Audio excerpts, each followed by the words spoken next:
Bugungi ishtirokchimiz Mohigul Uraimova, Farg'ona viloyati.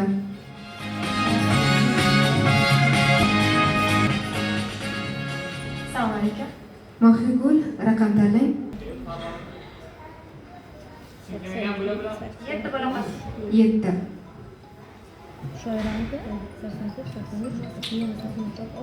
Shaytonga qarshi kurash butun ilmdan iborat ekanligi, 4000 yildan beri necha million kitob shaytonga qarshi yozilganini bila turib, har qadamingizda shaytonga duch kelaverasiz.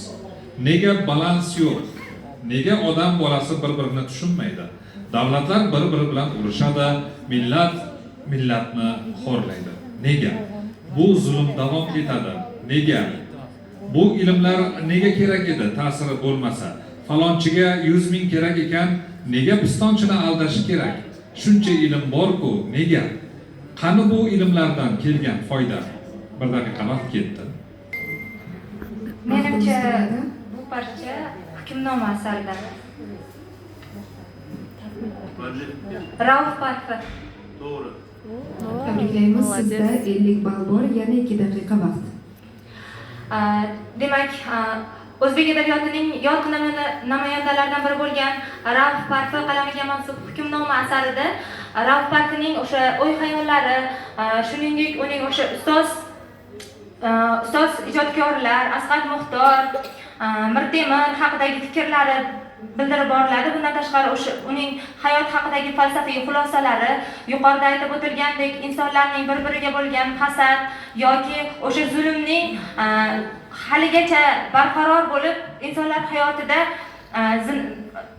ziddiyatlarga sabab bo'lishi voqealari aks etib beriladi. Bundan tashqari ushbu asarda Rauf Parfining bir qancha hikoyalari, dars, uchrashuv kabi hikoyalari, shuningdek uning tarjimasi, Hokim bor kabi asar beriladi.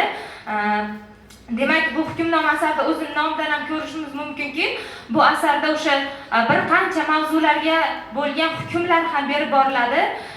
Yana aytib o'tishimiz kerakki, ushbu asarda ijodkorlik bilan bog'liq, o'sha she'r bilan bog'liq turli xil fikrlarga yoki o'sha ijodkorlarning bir-biriga bo'lgan munosabatlariga ham to'xtalib o'tadi. Bir so'z bilan aytganda, bu asar o'sha o'zbek adabiyotidagi falsafiy qarashlarga, o'sha ijodkorlarning hayoti, faoliyati bilan bog'liq bo'lgan asarlardan biri hisoblanadi. Shuningdek, ushbu asar hukmnoma asari o'sha Rauf Parfi bilamiz, o'z muallif shoir, she'riyatda juda ham o'zini o'rniga ega bo'lgan ijodkor va bu asar uning o'limidan keyin nashr qilingan.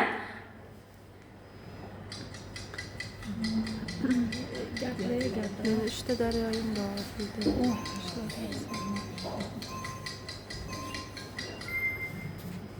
Vaqtimiz tugadi. Mohigul, o'zingizni tanishtiring. Farg'ona viloyatidanman. Asli Quva tumanida tug'ilganman. Marhamatga juda yaqin bu tuman. Hozirda Farg'ona shahrida yashayman. Hozirda o'sha 1 yosh farzandim bor. O'tgan yili 10 kunlik qizalog'im bilan ishtirok etgandim. Bu yil hozir 1 yosh 1 oylik qizim bilan qatnashyapmiz. Izlagan imkon topadi. Shunday. O'qiysiz, ishlaysiz. Hozirda Farg'ona davlat o'sha ingliz tili bo'yicha tayanch doktorantiman. Ingliz tili fanida. Doktorlik dissertatsiyasini yoqlash arafasidaman. Omad yor bo'lsin. Sizni javobingizni eshitdik qizim. Avvalo topganingizda juda xursand bo'ldik. Lekin bu sharhda endi imkon darajasida harakat qildingiz. Sharhda juda ko'p narsalarga to'xtalsangiz bo'lar edi. Bizga go'yoki siz hozir bu kitobning mundarijasini gapirib bergandek taassurot qoldiryapsiz. Umumiy gaplaringiz ko'p. Bu birinchidan. Ikkinchidan, ha deb ushbu asar deysiz. Asar bitta bo'ladi qizim. Bitta. Bu kitob. Uning ichida hikoyalar kirgan, suhbatlar kirgan, umuman fikrlarni alohida bir aniqlari kirgan. Shuning uchun bu asar emas, hukmnoma. Bunda o'sha yig'ilgan bir to'plandi. Kitob. Mana bu narsaga ham e'tibor qaratishingiz kerak edi. Yana bir jihati, shuncha narsani keltiryapsiz.